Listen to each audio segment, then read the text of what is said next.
ازل کے لیے، تمام حمد ہے اس خالق ازل کے لیے، سکون جھیل کو دیتا ہے جو کمل کے لیے۔ میں ان کے نام سے کرتا ہوں ابتدائے کلام،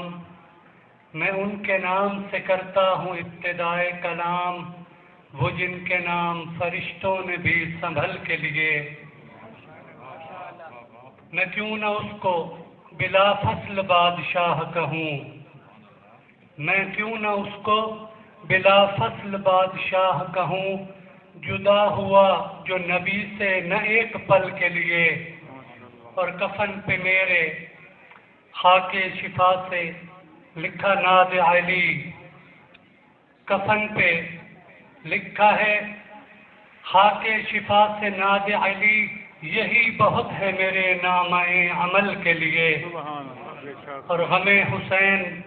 امانت ہے آج کی محسن، غم حسین امانت ہے آج کی محسن، یہ رزق میں نے بچایا ہوا ہے کل کے لیے۔ سبحان اللہ۔ ایک دفعہ درود پڑھیں محمد وآل محمد پر۔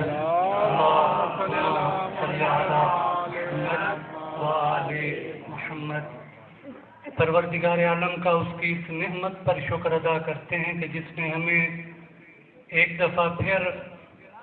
لیلۃ القدر کی عظیم رات نصیب فرمائی اور ہمیں اپنی مغفرت اور بخشش کا ایک دفعہ پھر موقع فراہم کیا۔ اور واقعاً آپ لوگ خوش قسمت ہیں، جیسا قبلہ صاحب بھی بیان فرما رہے تھے کہ میں نے پچھلی دفعہ بھی عرض کیا تھا کہ یہ دسترخوان جس پر آپ آج آئے ہیں، مغفرت کا دسترخوان، واقعاً آج کی رات جو اللہ کی دسترخوان پہ آتا ہے وہ نامراد واپس نہیں لوٹتا، بلکہ بخشش سے اپنا دامن بھر کے ہی انشاءاللہ واپس جاتا ہے۔ اور خوش قسمت ہیں ہم لوگ کہ ہمیں پروردگار عالم نے ایک دفعہ پھر محمد و آل محمد کا غم منانے میں اور ان کی مصیبت بیان کرنے اور ان کی مصیبت سننے کا ایک اور موقع فراہم کیا ہے۔ آج دو مناسبتیں جمع ہیں، ایک مناسبت لیلۃ القدر کہ جو اتنی عظیم رات ہے کہ جس میں اس رات کو پروردگار عالم نے قرآن مجید کے نزول کا ظرف قرار دیا ہے۔ بہت بڑی بات واقعاً کہ امام جعفر صادق علیہ السلام محمد فرماتے ہیں لو رفعت هذه الليلة لرفع القرآن، اگر پروردگار عالم اس رات کو اٹھا لیتا تو پھر قرآن مجید کو بھی پروردگار عالم واپس بلا لیتا۔ یعنی اگر قرآن کا وجود آج تک باقی ہے تو وہ اس رات کی برکت سے باقی ہے۔ اور قرآن مجید اتنا بڑا لطف ہے کہ پروردگار عالم خود قرآن میں ارشاد فرماتا ہے جب قرآن کو نازل کیا تو کہا اے مسلمانوں، اے لوگوں، تمہیں قرآن کے نزول کے بعد خوشی منانی چاہیے کہ اتنی عظیم کتاب پروردگار عالم نے تم پر نازل کیا اور تمہاری ہدایت کے لیے اتنی عظیم کتاب کا انتخاب کیا۔ ایک دفعہ درود پڑھیں محمد وآل محمد پر۔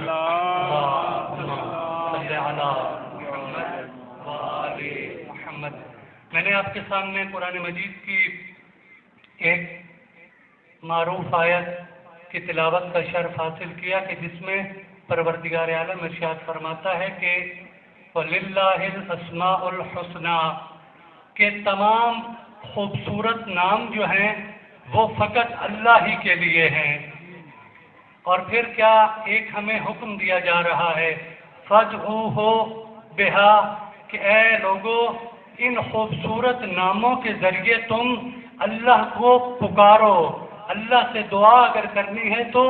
اللہ کے ان اسماء حسنہ کے ذریعے کرو گے تو پروردگار عالم تمہاری دعا کو رد نہیں کرے گا۔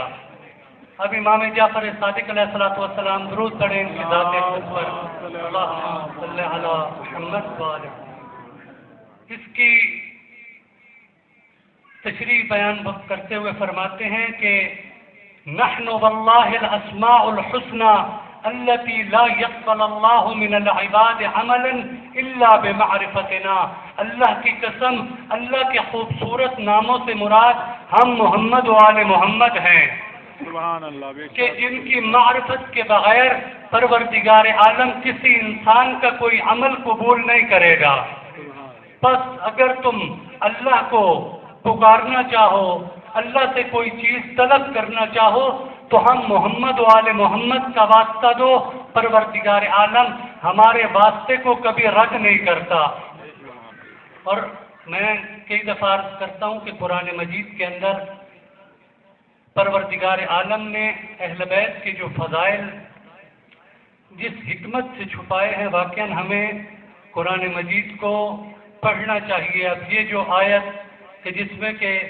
پروردگار عالم کے خوبصورت نام اللہ ہی کے ہیں، ان ناموں سے پکارو، تو یہ بھی محمد و آل محمد کی فضیلت میں نازل ہوئی یہ بھی آیت ہے قرآن مجید کی. تو ہم خوش قسمت ہے واقعاً کہ ہم جب بھی اللہ کو پکارتے ہیں تو ہم انہی پاک و پاکیزہ ہستیوں کا واسطہ قرار دیتے ہیں پروردگار عالم کی ذات اقدس میں. تو یقیناً جیسا کہ امام جعفر صادق نے فرمایا کہ اللہ ہمارے واسطے کو رد نہیں کرتا. اور آج کی جو شب ہے واقعاً وہ مغفرت کی شب ہے. اس میں ہم جتنا بھی آل محمد کا ذکر کریں گے اور ان کا واسطہ دے کر دعائیں مانگیں گے، پروردگار عالم کبھی بھی ہماری دعائیں رد نہیں کرے گا. ایک دفعہ بلند آواز سے درود پڑھے محمد و آل محمد پر.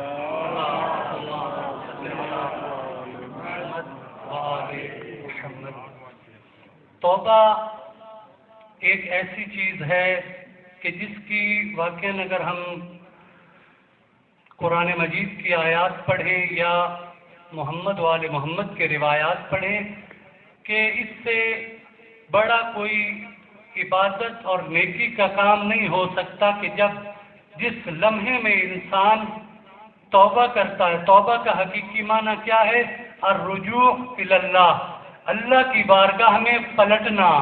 یعنی وہ انسان کہ جس نے زندگی کا ایک حصہ اللہ کی نافرمانی میں گزار دیا ہو، اللہ کی اطاعت سے دور رہا ہو، اللہ کی نافرمانی کرتا رہا ہو، تو اللہ نے ایک موقع اس سے فراہم کیا ہے کہ تو زندگی کے جس حصے میں بھی میری طرف واپس رجوع کرے گا میں تمہارے سارے گناہ بخش دوں گا. لیکن اس توبہ کا جو قبولیت کا ایک معیار معصومین نے بیان فرمایا ہے کہ توبہ انسان جب کرے تو پھر جس گناہ سے وہ واپس پلٹتا ہے پھر اس گناہ کا تکرار نہ کرے. معصوم فرماتے ہیں کہ الندم استغفار، انسان جو نادم ہو جاتا ہے اپنے کسی بھی برے عمل پر، مولا فرماتے ہیں کہ صرف اس کا یہ نادم ہو جانا اللہ کی بارگاہ میں استغفار شمار ہوتا ہے. اگرچہ وہ زبان سے اس کا اقرار نہ کرے، نہ کہے استغفر اللہ و اتوب الیہ، لیکن دل میں اگر ندامت آ گئی تو معصوم فرماتے ہیں کہ پروردگار عالم اس ندامت کو دیکھ کر اس انسان کا شمار ان افراد میں کرتا ہے کہ جو اللہ کی بارگاہ میں استغفار کرتے ہیں. اور پھر اس سے بڑھ کے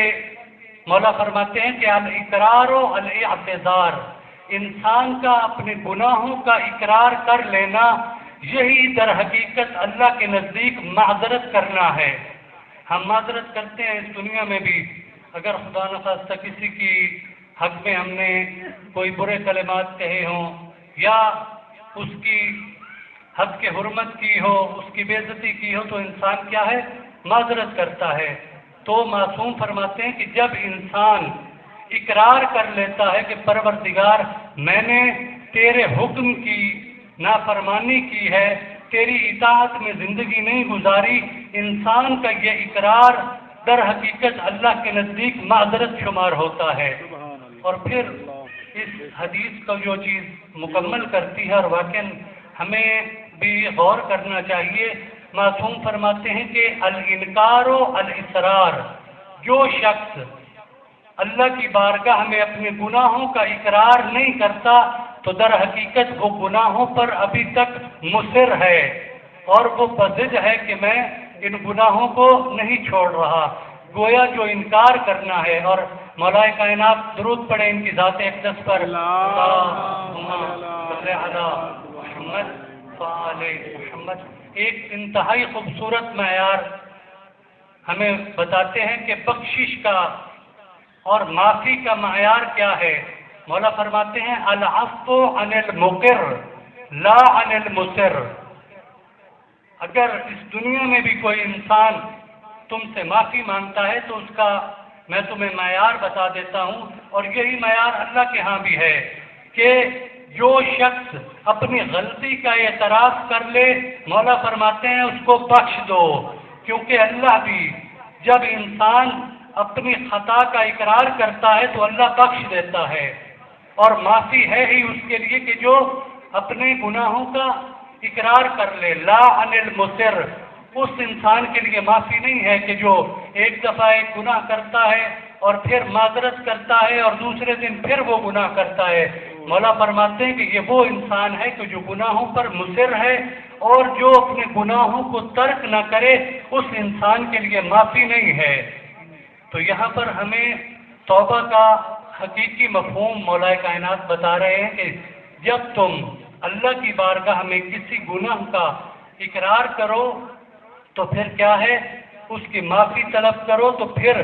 اس کی قبولیت کا معیار یہ ہے کہ اگر تم دوبارہ پلٹ کر وہ گناہ نہ کرو تو یہ سمجھ لو اور یقین کر لو کہ اللہ نے تمہارے اس معافی نامے کو قبول کر لیا ہے۔ تو واقعاً ہمیں بھی ہمارے یہاں جیسے معصوم فرماتے ہیں کہ جو انسان گناہ کرتا ہے پھر اس کے بعد معافی مانگتا ہے پھر گناہ کرتا ہے تو یہ ایسا انسان ہے کہ جو اللہ کا مذاق اڑا رہا ہے۔ اب اگر ہم ایک دوسرے کا مذاق اڑاتے ہیں تو یہ بھی گناہان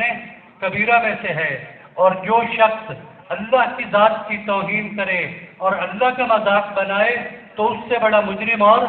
کون ہو سکتا ہے۔ تو مولا فرماتے ہیں جو انسان گناہ کرتا ہے پھر توبہ کرتا ہے پھر گناہ کرتا ہے تو در حقیقت یہ پروردگار عالم کا کیا ہے، مذاق اڑا رہا ہے۔ پروردگار عالم ہمیں اس بری صفت سے بچنے کی توفیق عطا فرمائے۔ ایک دفعہ درود پڑھے محمد وآل محمد پر۔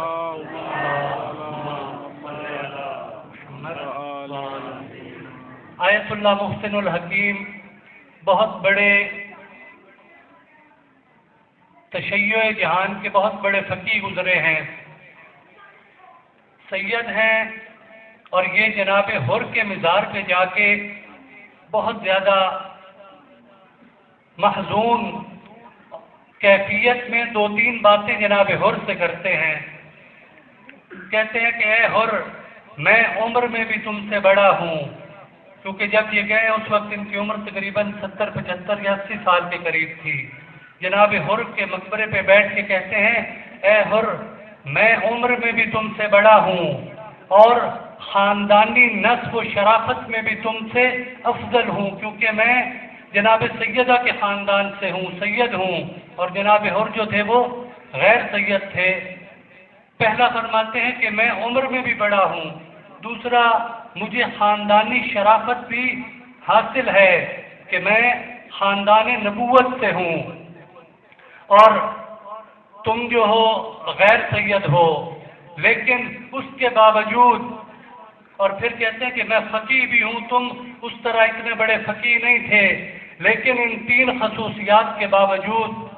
میں تمہاری تعریف کرنے کے بھی قابل نہیں سمجھتا اپنے آپ کو۔ کیوں؟ کیونکہ اے حر، جب تو نے توبہ کی تھی، جب تو نے اللہ کے حکم اور اللہ کے معصوم نمائندے کی مدد کا فیصلہ کیا تھا، اور اپنی خواہشات کی جو آپ نے ایک لمحہ مخالفت کی تھی، اس توبہ کا اجر اتنا زیادہ ہے کہ میں اس قابل نہیں ہوں کہ میں تیری تعریف بھی کر سکوں۔ اب یہ کیا ہے کہ جب انسان اللہ کی طرف پلٹتا ہے تو وہ لمحہ اتنا قیمتی ہوتا ہے کہ ایک مجتہد عالم دین، اگر ہم تشیع کی تاریخ میں فقہا کو، اگر اول درجے کے فقہا کو جمع کرنا شروع کریں تو آیت اللہ محسن الحکیم ان میں سے ایک مرجع ہیں، اور ان کی بہت سی کرامات ہیں، لیکن یہ بھی جناب حر سے یہ کہتے ہیں کہ اے حر، جو جس لمحے تو نے توبہ کی تھی، اس لمحے کی اگر تیری عبادت کو میں دیکھتا ہوں تو اس کے سامنے مجھے اپنی تمام زندگی کی عبادتیں حقیر نظر آتی ہیں۔ تو آج کی جو شب ہے واقعاً یہ بہت عظیم شب ہے۔ عام دنوں میں بھی پروردگار عالم انسان پر رحم کرتا ہے، رحیم ہے، کریم ہے، انسان کے گناہ بخشتا ہے، لیکن جو آج کی رات جو کہ لیلۃ القدر کی رات ہے، اس میں پروردگار عالم کے رحمت کا انسان اندازہ نہیں کر سکتا۔ اور میں نے پرسوں بھی عرض کیا تھا کہ لیلۃ القدر میں پروردگار عالم زمین کو آسمان کے ساتھ متصل کر دیتا ہے، گویا رحمت ہی رحمت ہوتی ہے۔ اور جو سورہ قدر میں ہم پڑھتے ہیں کہ آج کی رات طلوع فجر تک سلامتی ہے، جو انسان اس رات میں جو دعا مانگے گا پروردگار عالم اس کے حق میں وہ دعا ضرور قبول کرے گا، بشرطے کہ وہ دعا کسی معصیت کی دعا نہ ہو۔ خدا نخواستہ ہم آج کی رات اللہ سے کسی ایسی چیز کا مطالبہ نہ کریں کہ جو در حقیقت اللہ کی نافرمانی اور اللہ کی اطاعت سے ہمیں دور کرنے والی ہو۔ درود پڑھیں محمد وآل محمد پر، اللہم صلی علی محمد وآل محمد۔ واقعاً ہمیں اہل بیت سے توسل روایات میں ہے کہ، اور بزرگ علماء نے لکھا ہے کہ انسان جو چاہتا ہے کہ اس کی ہر مشکل پل بھر میں پروردگار عالم حل کر دے، ہر نماز کے بعد دعائے توسل پڑھے۔ اب دعائے توسل اگر انسان نہیں پڑھ سکتا تو کم از کم تمام ائمہ کے ساتھ توسل کرے اور ان کو بارگاہ خداوندی میں اپنا وسیلہ قرار دے اور اپنا شفیع قرار دے، ایک دو جملوں میں کہ پروردگارہ میں محمد وآل محمد کو اپنا شفیع قرار دیتا ہوں اور ان کے وسیلے سے تجھ سے التجا کرتا ہوں کہ میری مشکلات کو حل کر دے۔ اور علماء فرماتے ہیں کہ جو انسان ہر نماز کے بعد ائمہ سے یہ توسل کرے گا، پروردگار عالم اس کی زندگیوں میں آسانیاں پیدا کر دے گا۔ اور ایک اور چیز کہ جو رزق کی فراوانی کے لیے اور خصوصاً قرض کی ادائیگی کے لیے بہت زیادہ اکثیر ہے، علماء نے جو بیان کیا، ایک استغفار اور دوسرا سورہ قدر انا انزلنا کی تلاوت۔ معصوم فرماتے ہیں اور علماء نے بیان کیا ہے کہ جو شخص نماز فجر کے بعد 10 دفعہ سورہ قدر کی تلاوت کرے گا، چاہے جتنا بھی اس پر قرض ہو، چند دنوں کے اندر پروردگار عالم اپنی خاص رحمت کے ذریعے اس کا قرض غیب سے ادا فرما دے گا۔ اب یہ ان صورتوں کے فضائل ہیں اور علماء نے بیان کیا ہے، ان خصوصاً لیلۃ القدر کی راتوں میں 3 انتہائی مختصر صورتیں ہیں۔ سب سے پہلی سورہ فاتحہ، اس کی تلاوت کثرت سے کریں ان 3 دنوں میں، راتوں میں، اور سورہ قدر انا انزلنا اور سورہ توحید قل هو اللہ احد۔ اور علماء نے لکھا ہے کہ ان 3 صورتوں کی جو تلاوت ان شبہائے قدر میں کرے گا، وہ اللہ کی توفیقات کا ایک خاص توفیق اسے حاصل ہوگی۔ اور جو سب سے بڑا کام ہے واقعاً وہ ہمیں ان راتوں میں خصوصاً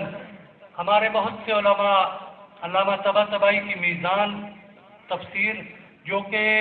شاید عالم تشیع کی سب سے بڑی، بلکہ عالم اسلام کی سب سے بڑی قرآن کی تفسیر ہے آج تک، تو علماء کا جو ایک وتیرہ تھا کہ وہ ان راتوں کے اندر نیک کام کا آغاز کرتے تھے، کیونکہ خاص توفیق ہوتی ہے۔ علماء بیان فرماتے ہیں کہ جو شخص یہ چاہتا ہے کہ وہ نماز شب کا پابند ہو جائے تو ان راتوں کے اندر نماز شب کو شروع کر دے، پروردگار عالم اسے ایسی توفیق عطا فرمائے گا کہ اس سے نماز شب کبھی قضا نہیں ہوگی۔ اور اسی طرح علماء انہی راتوں میں اپنے بابرکت کام شروع کرتے تھے اور انہی راتوں میں ختم بھی کرتے تھے۔ اس ترتیب سے انہوں نے وہ شروع کیا۔ بہت سے علماء نے جو کتابیں شروع کی ہیں وہ بھی انہی راتوں میں شروع کی ہیں اور ان کا اختتام بھی انہوں نے جب کیا ہے تو انہی راتوں میں انہوں نے اس کا اختتام کیا ہے، تاکہ ظاہری بات ہے اس ایک رات کا جو عمل ہے وہ کیا ہے، 1000 مہینوں سے بہتر ہے، خیر من 1000 شہر۔ اب 1000 مہینے اگر آپ حساب لگائیں تو 80 سال بنتے ہیں۔ 80 سال ایک انسان اگر عبادت کرتا رہے تو وہ ایک طرف،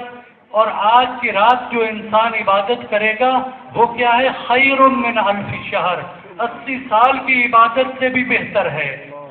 اب یہ واقعاً ان لمحات کی قدر جو انسان کرے گا، تو وہی میں نے عرض کیا تھا پچھلی دفعہ بھی کہ رہبر معظم فرماتے ہیں کہ اس دسترخوان سے استفادہ وہی کرے گا کہ جو اس دسترخوان پر آئے گا، لیکن جو اس دسترخوان پر نہیں آئے گا تو وہ بھوکا ہی اٹھے گا، اور اس کے دامن میں سوائے ندامت اور حسرت کے قیامت والے دن اور کوئی چیز نہیں ہوگی۔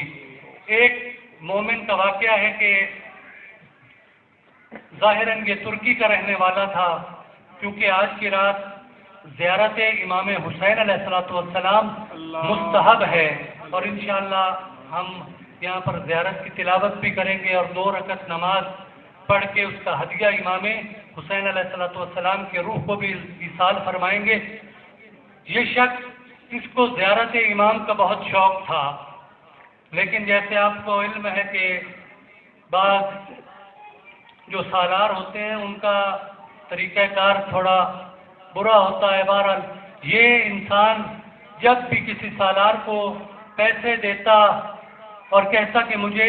امام کے پاس لے جاؤ زیارت کے لیے، تو وہ اس سے دھوکہ دیتے تھے۔ اس کے ساتھ بہت سارے اسی طرح فراڈ ہوئے، دھوکے ہوئے، لیکن یہ بھی امام سے سچی محبت کرتا تھا۔ بالآخر امام نے اسے اپنے پاس بلایا اور کہتے ہیں کہ جب یہ امام کی زری میں پہنچا ہے نا تو اس نے ایک دعا کی ہے، اور یہی دعا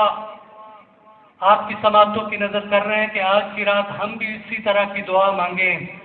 جب وہ امام کی زری کے قریب پہنچا ہے تو اس نے کہا ہے، اے امام مظلوم، آپ جانتے ہیں کہ میں کتنے عرصے سے آپ کی زیارت کا مشتاق تھا، لیکن میرے ساتھ بہت دھوکے ہوئے، میرے ساتھ بہت فراڈ کیا گیا، ایک عرصہ لگ گیا، میں آپ کی زیارت سے مشرف نہ ہو سکا، لیکن اب آپ کے کرم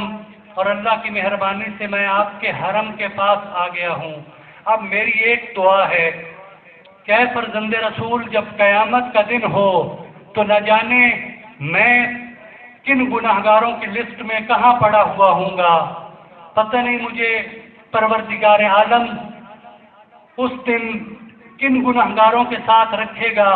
میری ایک التماس ہے اے امام کہ مجھے چاہے میں گناہگاروں کے جس طبقے میں بھی ہوں، میری آپ سے التماس ہے کہ آپ مجھے ڈھونڈ کر میرا ہاتھ پکڑ کر مجھے جنت میں داخل کر دیجئے گا۔ تو ہم بھی یہی التماس کرتے ہیں کہ اے فرزند رسول، اے مولا کائنات، کہ ہم قیامت والے دن گناہگاروں کی جس لسٹ میں ہوں، جس طبقے میں ہوں، ہم بھی یہ التماس کرتے ہیں کہ آپ ہمارا وسیلہ ہیں، آپ ہمارے شافع ہیں، آپ ہماری شفاعت کرنے والے ہیں کہ اس قیامت کے دن جو کہ سخت ترین دن ہوگا، ہمارا ہاتھ پکڑ کر ہمیں بھی اپنی شفاعت سے بہرہ مند کرتے ہوئے جنت الفردوس میں پہنچا دیجیے گا۔ اور واقعاً یہ وہی انسان کہ جو تڑپ یہ محسوس کرے گا اپنے دل میں اور پوری تڑپ کے ساتھ یہ دعا کرے گا، تو دیکھیں یہ کریم گھرانہ ہے، یہ وہ افراد ہیں کہ جو اپنے قاتل کو بھی جو ان کے گھر میں آ جائے تو ان کے ساتھ ان کا رویہ ایسا نہیں ہوتا جو قاتلوں کے ساتھ ہوتا ہے، بلکہ ان کا رویہ ایسا ہوتا ہے جیسے ایک کریم انسان اپنے مہمان کے ساتھ رویہ اختیار کرتا ہے۔ تو ہم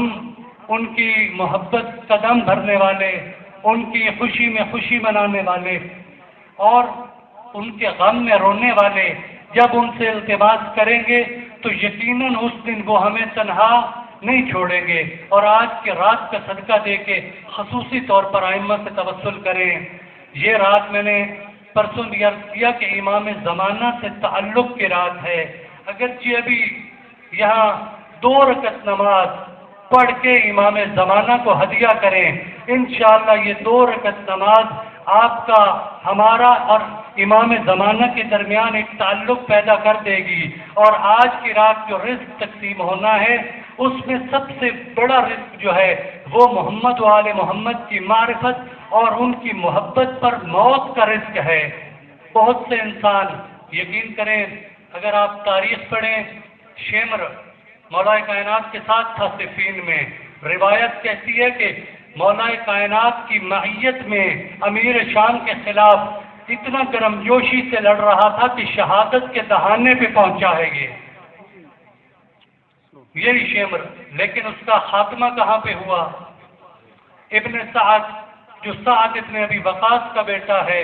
بہت بڑا صحابی رسول، لیکن خاتمہ دیکھیں آپ، خاتمہ بالخیر۔ میں نے یہ پہلے بھی ایک دفعہ عرض کیا تھا کہ امام رضا علیہ السلام درود پڑھیں ان کی ذات اقدس پر، ان کے حرم میں ایک شخص بیٹھا ہے، اور جو بھی بزرگ شخصیت آتی ہے وہ ان کے پاس جاتا ہے اور کہتا ہے کہ مجھے آپ ایک عمل جو آپ کی خواہش ہو، مثلا ابھی آپ حرم آئے ہیں، اگر آپ کو کہا جائے کہ صرف ایک دعا مانگنی ہے اور وہ دعا اللہ قبول کرے گا، اپنی وہ دعا کاپی پہ مجھے لکھ کے دیں، وہ لکھ کے دیتے ہیں۔ پھر یہ ایک اور روحانی شخصیت کو دیکھتا ہے، اس کے پاس جاتا ہے، اس سے بھی یہی التماس کرتا ہے کہ اگر آپ کو ایک دعا کی قبولیت پہ کہا جائے کہ ایک دعا مانگو میں قبول کروں گا، تو کون سی دعا لکھیں گے؟ انہوں نے بھی لکھ کے دی۔ غرض یہ 3-4 افراد جو کہ علماء تھے اور ان کی پیشانی سے نور جاری ہو رہا تھا، ان افراد کے پاس جا کے یہ لکھواتا ہے، اور جب پھر واپس آ کے دیکھتا ہے تو سب نے ایک ہی دعا لکھی تھی، اور وہ دعا کیا تھی کہ اے اللہ ہمیں ہمارا خاتمہ بالخیر کرنا۔ انسان، بڑے بڑے افراد اس دنیا میں گزرے ہیں جنہوں نے، اگر آپ زبیر کی تاریخ پڑھیں، جسے اللہ کے رسول نے کہا ہے کہ ہر نبی کے کچھ حواری ہوتے ہیں اور زبیر مجھ محمد کا حواری ہے، اور یہ وہ شخص تھا کہ جب مولا کائنات کے گھر کے اندر رسول اللہ کی رحلت کے بعد چند افراد نے پناہ لی تھی اور مولا کو جب پکڑ کے لے کے جا رہے تھے تو یہ وہ شخص تھا کہ جس نے تلوار نیام سے نکال کے مولا کا دفاع کیا تھا، لیکن یہی شخص جنگ جمل میں مولا کائنات کے سامنے آ جاتا ہے۔ تو واقعاً خاتمہ بالخیر یہ انسان کی سب سے بڑی دعا ہونی چاہیے، اور یہ جو راتیں ہمیں پروردگار عالم نے نصیب کی ہیں کہ ہم خوش قسمت ہیں کہ ہمیں محمد و آل محمد کی مجالس بہت کثرت سے نصیب ہوتی ہیں، اور آج کی رات بھی مجلس کی رات بھی ہے اور لیلۃ القدر کی رات بھی ہے، کہ اس میں ہم اگر پروردگار عالم سے جو چیز مانگیں تو سب سے بڑی چیز کہ پروردگار ہمارا خاتمہ خیر پر فرما، اور زندگی کے، کیونکہ معصوم فرماتے ہیں کہ دنیا کی محبت جس میں انسان غرق ہو جاتا ہے، یہ جب انسان کے دل میں پیدا ہوتی ہے تو ہم محمد و آل محمد کی محبت کو نکال دیتی ہے، کیونکہ ایک دل میں 2 محبتیں جمع نہیں ہو سکتی۔ جب دنیا کی محبت آ گئی تو پھر لا محالہ محمد و آل محمد کی محبت نکل جائے گی۔ تو آج کی رات ہم پروردگار عالم سے دعا کرتے ہیں کہ پروردگارہ ہمارے دل میں نور ولایت اور محمد و آل محمد کی معرفت کا نور پیدا فرما، اور مرتے دم تک ہمیں محمد و آل محمد کا تابعدار اور ان کی محبت پر ہمیں موت نصیب فرمانا۔ ایک دفعہ درود پڑھیں محمد و آل محمد پر۔ اللہم صلی علی محمد و آل محمد۔ آج کی رات مولا کائنات علی المرتضیٰ کی شہادت کی رات ہے، اور واقعاً میں نے زیادہ مطالعہ نہیں ہے لیکن کوشش کرتا ہوں کہ میں ہر روز کچھ نہ کچھ قرآن کی آیات اور خصوصاً آل محمد کے روایات پڑھوں، تبرک کے طور پہ بھی اور اپنی آخرت کی بخشش کے طور پہ بھی. تو میں نے واقعاً جو مولا کائنات کی زندگی جس طرح دیکھی ہے، جیسے ان کی ولادت آپ دیکھیں کہ خانہ کعبہ میں ولادت، ایسی آپ کو ولادت نہ انبیاء میں سے کسی کی ملے گی نہ اوصیاء میں سے کسی کی ملے گی. اور پھر ان کی زندگی میں آپ دیکھیں کہ فضائل اتنے کہ ایک اہل سنت کے عالم بیان فرما رہے تھے کہ مولا کائنات کی شان میں 5000 روایات نقل ہوئی ہیں. ہم تو چند روایات پڑھتے ہیں جو ممبروں سے پڑھی جاتی ہیں، اور میں نے عرض کیا کہ قرآن کی ہمارے ایک بہت بڑے محدث انہوں نے تفسیر لکھی ہے اور انہوں نے فرمایا ہے کہ 1000 آیت مولا کائنات کی شان میں اتری ہے. قرآن کی آیات کتنی ہیں؟ 6666. اور اگر ہم خلاصہ ان کا کریں کہ بہت سی آیات تکراری بھی ہیں تو شاید 3000 سے زیادہ نہیں بنتی. لیکن ان 3000 میں بھی اتنی بڑی جگہ اللہ نے مولا کائنات کے فضائل کو دی ہے. اور اس شخصیت، میں نے عرض کیا کہ میں نے کوئی ایسی شخصیت نہیں دیکھی کہ جس کی ولادت کا یہ اہتمام کیا گیا ہو، اور نہ ایسی شخصیت دیکھی ہے کہ جس کی شہادت پر ایسی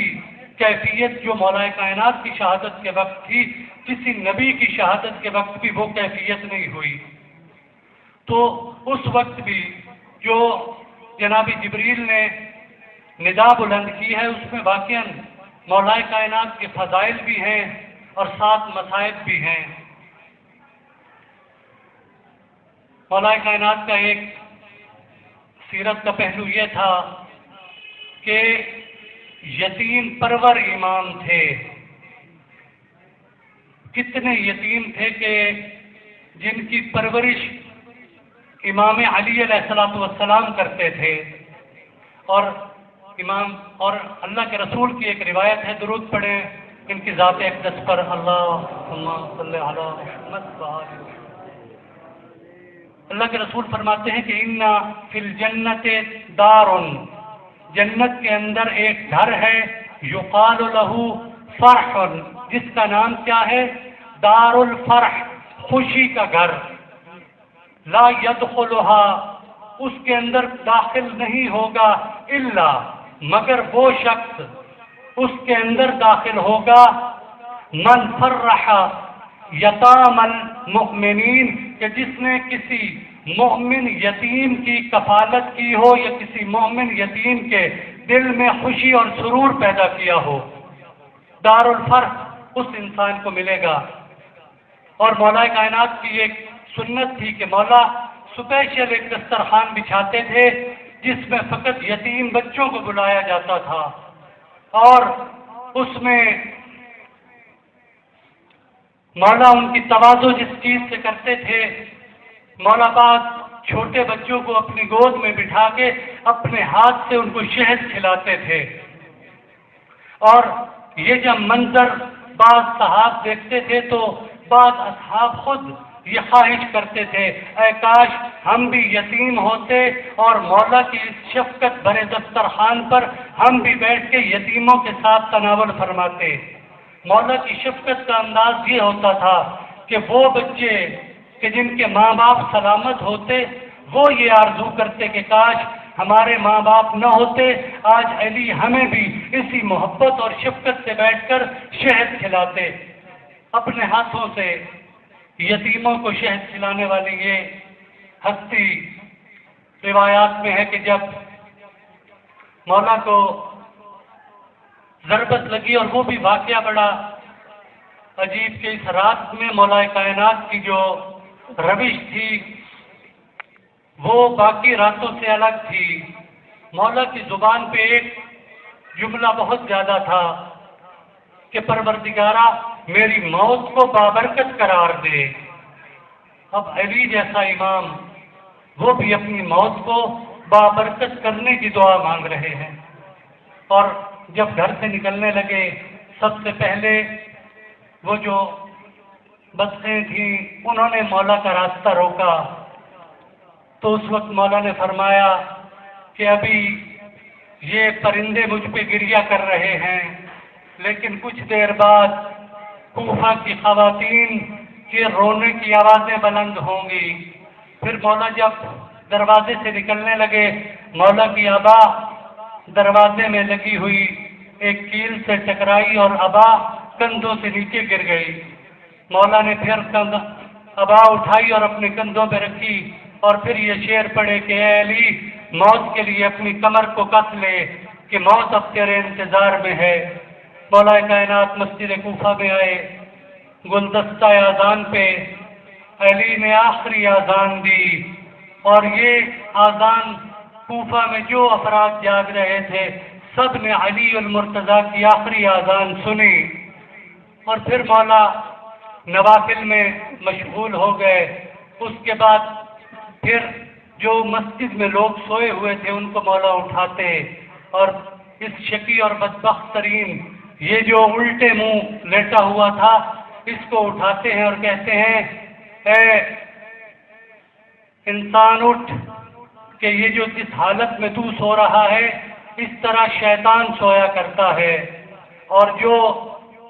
انبیاء کی نیند ہے وہ یہ کہ وہ سیدھے لیٹتے ہیں، اور حکماء کی نیند یہ ہے کہ وہ بائیں کروٹ بدل کے لیٹتے ہیں، اور مومنین کی نیند یہ ہے کہ وہ دائیں پہلو پہ لیٹتے ہیں۔ مولا نے اس وقت بھی اپنا علم جاری رکھا اور علی کی زبان سے اللہ کا جو علم اور علمی کلمات تھے وہ آخر دم تک جاری ہوتے رہے۔ اور پھر مولا نے جب نماز شروع کی، پہلی رکعت مکمل کی، ایک سجدہ جب ادا کر لیا، یہ مولا کائنات کا آخری، دیکھیں اللہ نے کس کیفیت میں اپنے اس عبد کو شہادت کی موت نصیب کی ہے۔ مولا کائنات کا آخری عمل کیا تھا کہ اللہ کی بارگاہ میں جھکے ہوئے تھے اور زبان پہ تھا سبحان ربی الاعلی، سبحان ربی الاعلی، پاک ہے، ہر عیوب سے پاک ہے وہ ذات کہ جو سب سے بزرگ و برتر ہے۔ روایت میں ہے کہ مولا نے جب پہلے سجدے سے سر اٹھایا، اس ملعون نے وہ تلوار جو اس نے اپنے لباس میں چھپائی ہوئی تھی مولا کائنات کے سر میں ماری۔ علی المرتضیٰ کا سر خاک کوفہ پہ جا کے لگا۔ پھر مولا کائنات اٹھ کے بیٹھے ہیں اور مولا نے خاک نجف، خاک کوفہ کو اٹھایا اور اپنے زخموں پہ ملنا شروع کیا۔ خون کا ایک فوارہ چھٹ گیا، خون رکنے کا نام نہیں لے رہا تھا، لیکن ضربت کے بعد مولا کائنات نے جو جملے ادا کیے، بسم اللہ وباللہ وعلی ملت رسول اللہ فزت ورب الکعبہ، رب کعبہ کی قسم علی کامیاب ہو گئے۔ اب جب اس ملعون نے یہ ضرب لگائی، روایت میں ہے کہ اس نے تیزی سے دوڑنا شروع کیا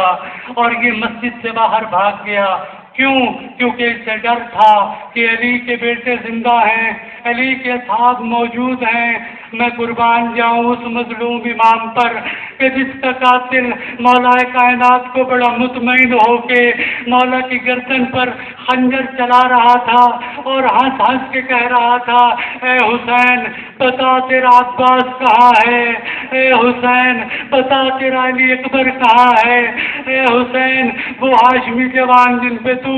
بہت فخر کرتا تھا کہاں ہے۔ یہ ملعون باہر نکلتا ہے، اس کو